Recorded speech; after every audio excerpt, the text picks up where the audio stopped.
রাধে রাধে বন্ধুরা, জয় গৌর জয় নিতাই। তোমরা সকলেই জানো একাদশীর মাহাত্ম্য কথা শোনা ভালো, বা শুনতে হয়। একাদশী করলে বা একাদশী ব্রত পালন করা খুবই ভালো।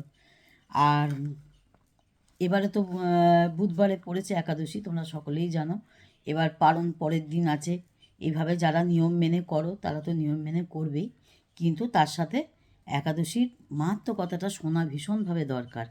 হ্যাঁ, তোমাদের সেই মাহাত্ম্য কথাটা বলবো, বেশি কথা আর বলবো না, ভিডিও বড় হয়ে যাবে। অঘ্রাণ মাসের শুক্লপক্ষের মোক্ষদা একাদশী, তার মাহাত্ম্য কথা বলছি তোমাদের।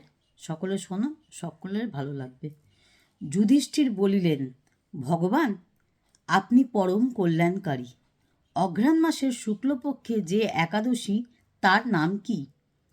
কোন বিধির দ্বারা তথা কোন দেবতার পূজা হয় এই একাদশীতে? দয়াপূর্বক আমায় এই দিব্য কথা বর্ণনা করুন।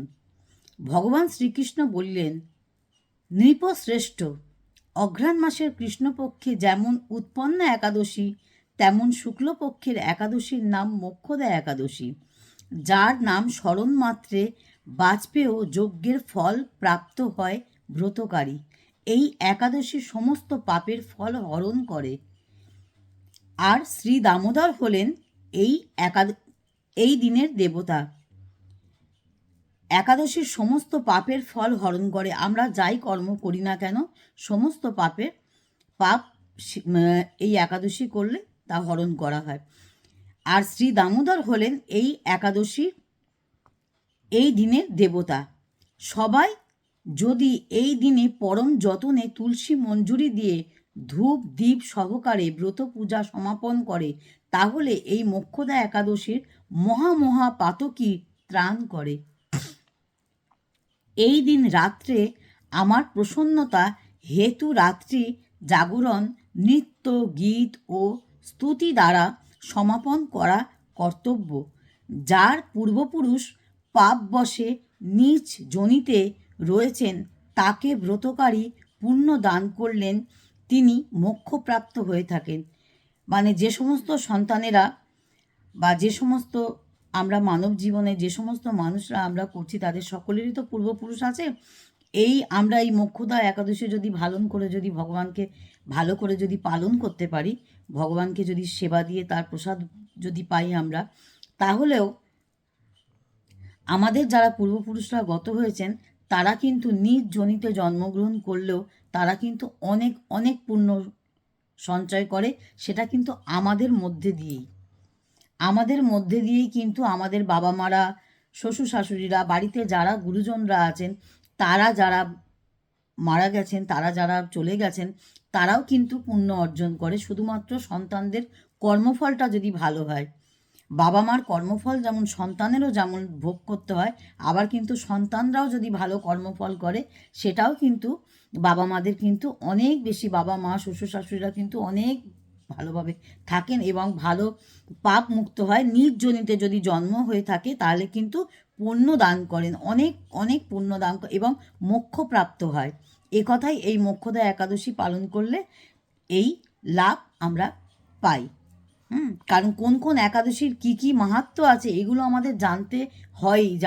না জেনে কোনো উপবাস করাটা খুব একটা মানে ঠিক নয়। জানতে হবে যে কেন আমরা এটা করছি। আচ্ছা, তারপরে ভগবান কি বলছেন? কোনো এক সময় মনোরম চম্পকনগরে বৈখানস নামক রাজা ছিলেন, যিনি প্রজাদের আপন পুত্র ন্যায় পালন করতেন। বৈষ্ণবদের সমস্ত সদ্গুণের অধিকারীও ছিলেন এই রাজা। একদিন তিনি স্বপ্নে দেখলেন যে তার পূর্বপুরুষরা নিজ যোনিতে জন্মগ্রহণ করে অশেষ দুর্গতি ভোগ করছেন। স্বপ্নে এমতো দৃশ্য দেখে তিনি বিস্মিত হয়ে প্রভাতে ব্রাহ্মণদের নিকট সমস্ত কথা খুলে বললেন। তিনি বললেন, হে ব্রাহ্মণগণ, আমি দর্শন করলাম আমার পূর্বজগণ নরকে পতিত হয়েছেন। উনি স্বপ্নে দেখেছেন ওনার পূর্বজন নরকে পতিত হয়েছেন। তারা বলছেন, তুমি আমাদের উত্তরস্বরী, তাই এই নরক সমুদ্র থেকে আমাদের উদ্ধার করো। এই সব দেখে আমি ভীষণ ব্যাকুল হয়ে পড়েছি। কোথায় যাই, কি করি, কিছুই বুঝতে পারছি না। হৃদয় ব্যথিত, প্রাণ আকুল। এখন কোনো ব্রত, কোনো তপ, কোনো যজ্ঞ করলে ওনারা তৎক্ষণাৎ মুক্তি পাবেন, সে কথা আপনারা কৃপাপূর্বক উপদেশ করুন। আমার মতো পুত্র বেঁচে থাকতে ওনারা নরক যন্ত্রণা পাবেন, এ আমি সহ্য করতে পারছি না। তাহলে পুত্র থেকেই বা কী লাভ হয়েছে? এরকম উনি বলছেন। ব্রাহ্মণগণ বললেন, মহারাজ উতলা হবেন না, আপনার রাজ্যই, আপনার রাজ্যের পাশেই পর্বত মুনির আশ্রম আছেন, তিনি ত্রিকালজ্ঞ, তার কাছে অবশ্যই আপনার কষ্টের লাঘব হবেন। ব্রাহ্মণদের কথা শুনে তিনি অর্থাৎ মহারাজ বৈখানস যথাশীঘ্রই পর্বত মুনির আশ্রমে উপস্থিত হলেন। মুনি শ্রেষ্ঠকে দর্শন করে তিনি দণ্ডবত প্রণাম করলেন। দণ্ডবত মানে হচ্ছে আর কি পুরো উপর হয়ে শুয়ে যে ষষ্ঠাঙ্গে প্রণাম যেটা হয় মাথা নত করে, সেটা আর কি দণ্ডবত বলা হচ্ছে। ওইভাবে উনি প্রণাম করলেন এবং আকুলিত হয়ে নিবেদন করলেন, স্বামী, আপনার কৃপায় সব কুশল হলেও আমি দেখলাম আমার পূর্বপুরুষরা নির্জনিতে নরক যন্ত্রণা পাচ্ছেন। বলুন কি করলে তারা মুক্ত হবেন এমতো যন্ত্রণা থেকে? মহারাজের জিজ্ঞাসায় মুনি এক মুহূর্তে ধ্যানস্থ রইলেন। তারপর বললেন, অঘ্রাণ মাসের শুক্লপক্ষে মোক্ষদা একাদশী রয়েছে, তোমরা সবাই ওই ব্রত পালন করো এবং ব্রতের পুণ্যফল পূর্বপুরুষদের অর্পণ করো। সেই পুণ্য প্রভাবে তারা মুক্ত হবেন ও নরক থেকে উদ্ধার পাবেন। ভগবান শ্রীকৃষ্ণ বললেন। মুনির এই কথা শুনে মহারাজ বৈখানস প্রাসাদে ফিরে এলেন এবং অঘ্রাণ মাসে এলে পর মুনির আদেশ মতো মোক্ষদা একাদশী ব্রত পালন করে সমস্ত পুণ্যফল পূর্বপুরুষদের অর্পণ করলেন। সঙ্গে সঙ্গে আকাশ থেকে পুষ্পবৃষ্টি হতে লাগলো। পূর্বপুরুষের নরক থেকে উদ্ধার পেয়ে আকাশ থেকে মহারাজের প্রতি সম্ভাষণ করলেন এবং কল্যাণ আশীর্বাদ দিয়ে স্বর্গে চলে গেলেন। তাই মহারাজ যুধিষ্ঠির এই প্রকার কল্যাণময়ী মোক্ষদা একাদশীর ব্রত করে তার সমস্ত পাপ নষ্ট হয়ে যায় এবং দেহান্ত হলো মোক্ষ প্রাপ্তি। দেহান্ত হলো মোক্ষ প্রাপ্তি, মোক্ষ দানকারী। এই মোক্ষদা একাদশী চিন্তামণি স্বরূপ হয়ে সমস্ত কামনা পূর্ণ করে। তাই আমাদের এই একাদশী পালন করলে যে কতটা আমাদের পূর্বপুরুষরাও ভালো তো থাকবেনই, তারা তো আশীর্বাদ করবেনই, তারাও কষ্টে থাকলে তারাও সেখান থেকে মোক্ষ লাভ করবেন এবং তার সাথে সাথে আমরাও অনেক অনেক ভালো কর্ম করব, তার সঙ্গে সঙ্গে অনেক অনেক আমাদের ভগবান আশীর্বাদ করবেন, আমরা ভালো থাকবো, আমাদের পরিবারের সকলে ভালো থাকবেন। আর সব থেকে বড় কথা, আমাদের পূর্বপুরুষরা যারা চলে গেছেন তারা যদি শান্তিতে থাকেন, তারা যদি ভালো থাকেন, তাহলে আমরাও যারা আছি তারাও কিন্তু অনেক অনেক ভালো থাকবো।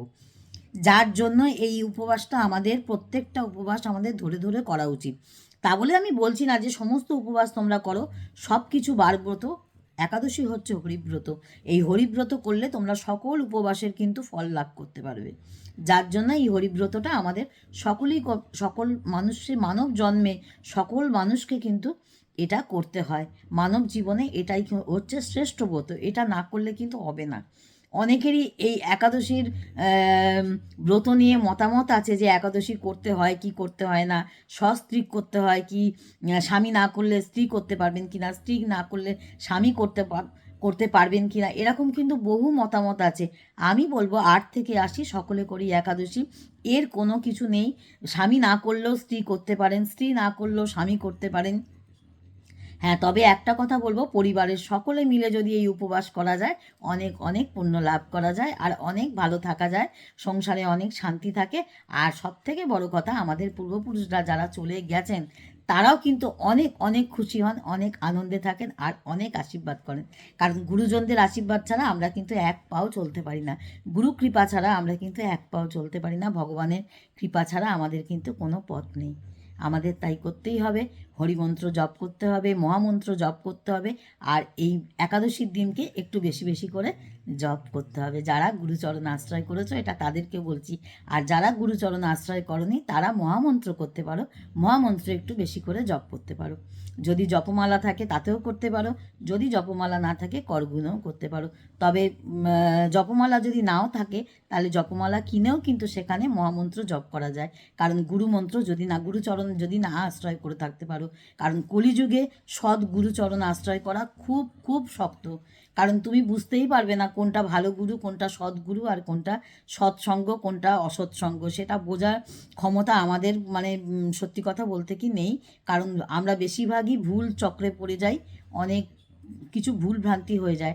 তার থেকে তোমাদের যাদের হয়নি আমি তাদের উদ্দেশ্যে বলছি, তারাও কিন্তু জপমালা কিনে বৃহস্পতিবার দিনকে ওই জপমালা তার আগেই তোমরা গোবিন্দর পায়ে ছুঁয়ে, তুলসীর মালাও তাই, গোবিন্দর পায়ে ছুঁয়ে বৃহস্পতিবার দিনকে কিন্তু তুলসী সবসময় গ্রহণ করতে হয়। সেদিন থেকে তোমরা কিন্তু জপমালা শুরু করতে পারো, বা একাদশীর দিন থেকে কিন্তু জপমালা শুরু করতে পারো। এগুলো হচ্ছে শ্রেষ্ঠ দিন। বৃহস্পতিবার কিন্তু গুরুবার, সেই দিনকে কিন্তু তোমরা তুলসী মালা পড়তে পারো, তুলসীর মালা ধারণ করতে পারো। তবে গোবিন্দ চরণে রেখে তোমরা মহামন্ত্র জপ করতে শুরু করতে পারো। গুরুচরণ আশ্রয় করনি বলে কিন্তু কোনো দুঃখ নেই। গুরুচরণ আশ্রয় করেই যে সব কিছু করতে হবে তারও কোনো মানে নেই। মানব জন্মে তোমরা এগুলো যে কোনো সময় থেকে, যে কোনো একাদশীর ব্রত থেকে তোমরা কিন্তু এই তোমাদের এই ভালো কর্মটা কিন্তু তোমরা শুরু করতে পারো। তবে হ্যাঁ, দিন হচ্ছে একাদশী আর দিন হচ্ছে বৃহস্পতিবার। বৃহস্পতিবার তুলসী মাকে প্রতিষ্ঠা করাও যেমন বাড়িতে শুভ ফলদায়ক, আবার বৃহস্পতিবারে কিন্তু তুলসীর মালাও ধারণ করাটাও ভীষণ ভীষণভাবে ভালো। সেদিন থেকেও তোমরা জপমালা শুরু করতে পারো, আবার একাদশী থেকেও তোমরা কিন্তু মালা শুরু করতে পারো। আর মালা করার পদ্ধতি তোমরা না জানলে সেটাও তো তোমরা এখন ইউটিউবের মাধ্যমে সব কিছু পেয়ে যাবে। গুটি থাকে, গুটি থেকে ধরে ধরে করতে হয়। তার আগে জয় শ্রীকৃষ্ণ চৈতন্য প্রভু নিত্যানন্দ শ্রী অদ্বৈত শ্রীবাসাদি গৌর ভক্তবৃন্দ, এটা 3 বার গুটিমালায় বলে নিতে হয়। বলে নিয়ে তারপরে একটা একটা করে পুরো মহামন্ত্র একটা একটা করে বলে বলে 108 বার করে করতে হয়। আর নিয়ম হচ্ছে যারা গুরুমন্ত্র করো তাদের কিন্তু 16 মালা করতেই হয়। 16 মালা করলে তবে কিন্তু তার ফল লাভ হয়। 16 মালা করে কিন্তু পুরো জপমালা কমপ্লিট হয়। আমাদের যারা সময় নেই, আমরা সময়ের অভাবে 1 মালা 2 মালা 3 মালা করি, কিন্তু আমাদের প্রত্যেকটা মানব জীবনে উচিত কিন্তু আমাদের একাদশীর দিনকে 1 মালা করে, একটু করে বেশি করে মালা করা। 1 মালা করে করতে করতে দেখবে কোন দিন তোমরা, অভ্যাস কিন্তু মানুষকে একটু একটু করে ধীরে ধীরে এগোয়। 1 মালা করে যদি তোমরা বাড়াও না, এই একাদশীর দিনকে একটা মালা করে, 108 বারে 1 মালা ঘুরিয়ে 1 বার করে বেশি করবে। তাহলে এই করতে করতে তোমরা যারা 16 মালা করতে পারো না বা এখনও ধাতস্থ হয়ে উঠতে পারোনি, তারা কিন্তু এই করতে করতে দেখবে 16 মালায় কোন দিন পৌঁছে গেছে তোমরা নিজেরাই বুঝতে পারবে না। হ্যাঁ, রাধারানীর কৃপায়, হরির কৃপায়, গোবিন্দ কৃপায় তোমরা দেখবে পুরোটা পৌঁছে যাবে। আর 16 মালা জপ করবে, তার সাথে সাথে মহামন্ত্র জপ করবে, মহামন্ত্র মালায় জপ করবে। তাহলে কিন্তু তোমাদের ভালো হবে, মঙ্গল হবে, সব কিছু মানে সব দিক থেকে ভালো হবে, মন শান্ত হবে, আর অনেক কিছু ফলও তোমরা হাতে নাতে পাবে। দেখবে কোনো কাজে তোমরা আটকাবে না। হ্যাঁ, যার জন্য অনেক কিছু করো তোমরা। হ্যাঁ, তোমাদের কর্মফল সমস্ত কিছুতে উত্তীর্ণ হবে যদি তোমরা এটা ভালো করে যদি করতে পারো। আর গুরুচরণে যদি মতি রাখো, গোবিন্দ চরণে মতি রাখো, রাধারানীর চরণে যদি মতি পাও, তার মতি রাখো, তার কৃপা অনায়াসে তোমরা পাবে। যাই হোক, আর ভিডিও বেশি বড় করব না। তোমরা সকলে ভালো থাকো, সুস্থ থাকো, আর এই একাদশী ভালো করে পালন করো। মোক্ষদা একাদশী সকলে পালন করো, 8 থেকে 80 সকলে পরিবার নিয়ে এই একাদশী ভালো করে পালন করো। তবে বলবো না যে কেউ না খেয়ে করো, সকলে কিন্তু প্রসাদ পাবে, সকলে কিন্তু প্রসাদ নিয়ে কিন্তু করো। যে প্রসাদ দিতে পারছো না গোবিন্দকে, তার জন্য কিন্তু কোনো দুঃখ নেই। যা কিছু খাচ্ছ সেটা কিন্তু গোবিন্দর চরণে তুলসী দিয়ে কিন্তু গ্রহণ করো। খালি পেটে কিন্তু কেউ উপবাস করো না। কারণ এই শরীরে মানে শরীর এখন সকলেরই খারাপ, ওষুধ ফষুধ সকলেরকেই খেতে হয়, না খেয়ে কিন্তু কেউ উপবাস করো না। আর একাদশী করা কিচ্ছু শক্ত না, খুবই সোজা। যদি মনে করো তাহলে প্রত্যেকে করতে পারো।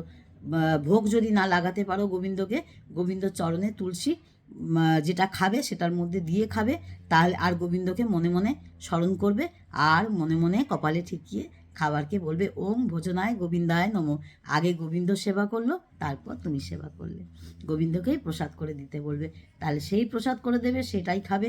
না খেয়ে কেউ উপবাস করবে না। পেটকে খালি রেখে ভগবানকে ডাকা যায় না, কারণ ওই খাবারের দিকে মন থাকলে কিন্তু সাধন ভজন হয় না, জপমালা হবে না, কিছুই হবে না। হ্যাঁ, যাই হোক, রাধে রাধে, জয় গৌর, জয় নিতাই। সকলে ভালো থাকো, সুস্থ থাকো, আর ভালো করে একাদশী ব্রত পালন করো। হরি হরি, রাধে রাধে, জয় গৌর, জয় নিতাই।